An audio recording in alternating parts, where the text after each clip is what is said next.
back to another episode of the Affirmation Addict podcast. Today we are talking about one of my newly favorite subjects, which is an overflow of abundance. And abundance can mean money, it can mean whatever you want it to mean, but this episode is actually inspired by my fig trees. You've probably seen me posting about them on my social media, but when we moved into this new house, we had fruit trees, and I've never grown up with fruit trees. I've always heard about it in Arizona. A lot of people have citrus, so they have oranges and lemons. And this, I don't know why I'm laughing, but it makes me so happy that I understood such a beautiful concept through the power of nature and these trees. And if you're watching the video, you can probably see I can barely stop smiling because it just makes me so happy, and it's so random. And it's not because of the fruits, it's not because of the figs that I get to eat. There's actually way too many of them, but it's about like the universal humor and just like the sheer fact that there is so much abundance. And the reason this is so funny is because one, we've never seen the fruit tree fruit. We've never seen the fig tree and how much fruit it provides. But a few weeks before the fig tree actually started producing fruit, I set an intention about this concept of overflow, because I feel like I've always manifested from the lens of I know what I want, I know how much I need, and I will always have enough. And I've even wrote affirmations and thought like I'll always have more than enough, but I was never able to put any kind of quantity or an understanding of what that feels like. It felt too good to be true probably for me and for my subconscious. So I always have had enough. I've always had enough. I've never been in a state of lack. I've always made things work, but that's it. I've always had enough. And so I was like, well, what if I could have an overflow? What if I could have so much that I didn't even know what to do with it? And this was in terms of everything good, right? I am talking money. I'm talking joy. I'm talking people in my life. I'm talking ideas. I'm talking just everything. What if I could have an overflow? What if I can have an overflow of love? What if I can have an overflow of abundance? What if I could have an overflow of peace and joy? Like, what would that feel like? And the moment I asked myself that question, I felt a rush of expansion. So I knew it was kind of the terms I had been searching for. I was like, what if I had an overflow and more than enough of all the good things in my life, all things that make me feel happier? What if I had an overflow?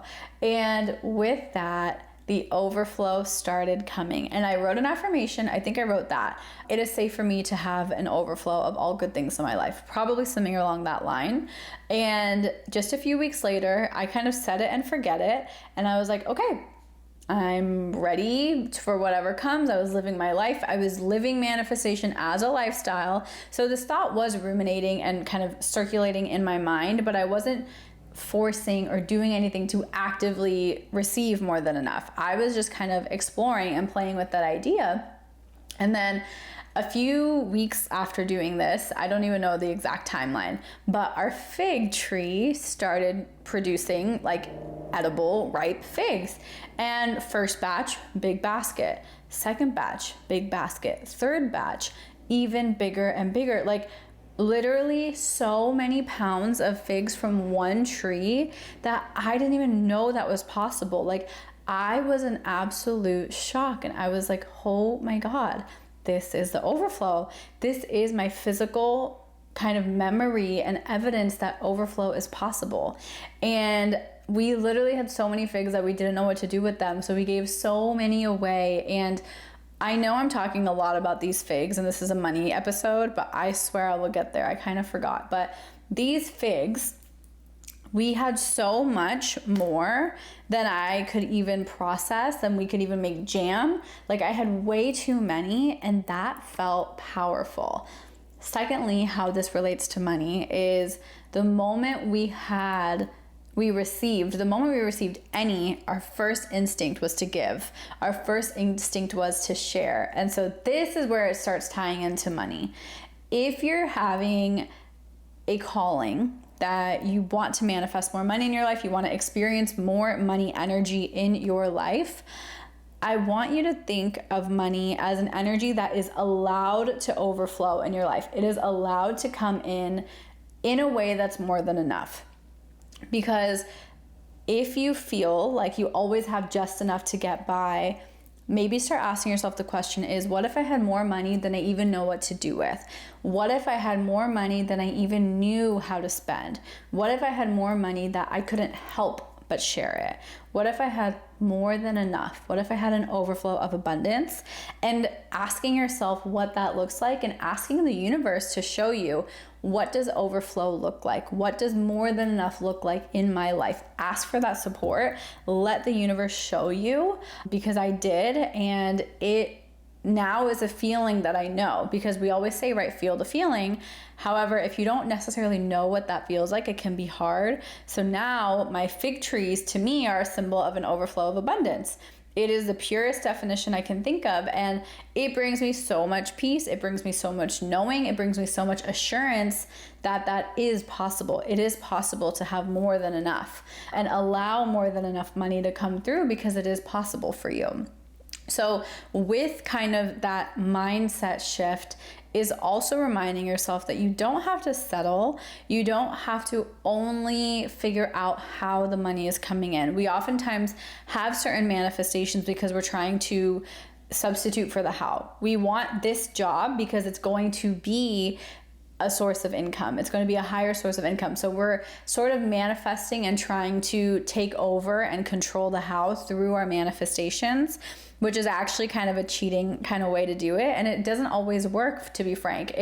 If something is not manifesting for you, there's a chance that you're using that manifestation to control the narrative and control the how, rather than understanding what that root desire is. All of these kind of nuances are the things I'm teaching you and starting to really embrace in what manifestation as a lifestyle is. So if you want to buy my guide, it applies to money. It applies to every area of your life. I'll put the link in the show notes for you, to help you manifest as a lifestyle, to help you where your fig trees can also help you receive more money and allow manifestation to be so well integrated into your life that you are literally beaming with such good energy that your manifestations can't help but flock to you. And in terms of creating a money mindset, don't forget that money is a relationship. Money is an energy, and it's a two-way street. My favorite thing I like to tell people is think of money as a person in your life. If money was somebody in your life, how would it treat you, and how would it show up in your life if you were treating it the way you did? If you keep talking bad about it, if you're stabbing it in the back, if you're gossiping about money, do you think money is going to want to stay in your life? Probably not.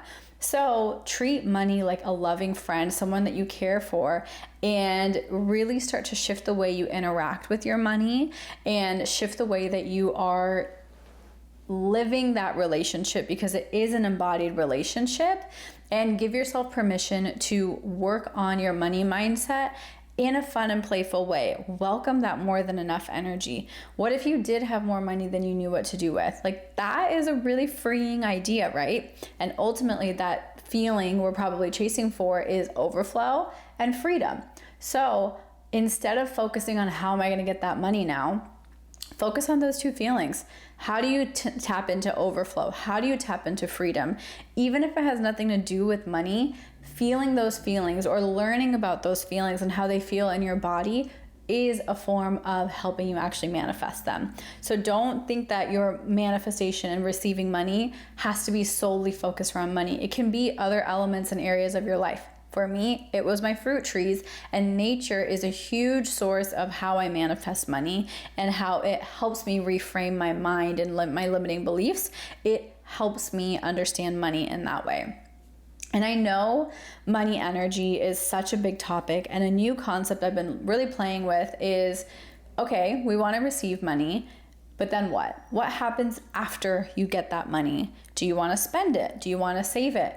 How do you want to spend it? So it's kind of getting comfortable and normalizing how money feels in your sphere, how money feels in your vibration. So an example is, for me, that was so interesting was with the moment I had so much And actually the moment I received and it was just exciting to me, I wanted to share it. And if I think of how I use my money right now, I probably don't share as much as I could. I probably don't donate as much as I could. I do donate, but probably could do more. And so it was a really good indicator of, okay, how do I want to spend this money? How am I feeling good releasing it into the universe and using it as a tool and using it as a resource that not only I can benefit from, but so can other people.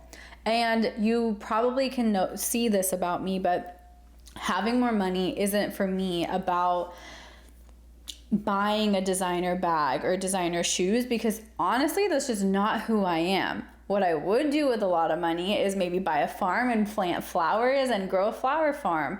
Like, money is still a tool. It's a necessary resource that can create more experiences for us, but don't feel like you having money has to look a certain way. You don't have to fly first class. You don't need to buy a private jet. You don't need to buy a mansion. You can if that is what excites you, not if that is what you think you have to do to show other people. Some people truly love designer things. I genuinely don't, because I know my mom is in the clothing business and jewelry business, and I know the cost of real goods, and that value just doesn't exist. I know that leather is a certain cost, and what I'm paying for is the label, and the label is a status, and that's just not part of me. It doesn't excite me. It doesn't make me feel abundant. It actually makes me feel less abundant because I don't value that. I grew up around that, so it's not of value to me.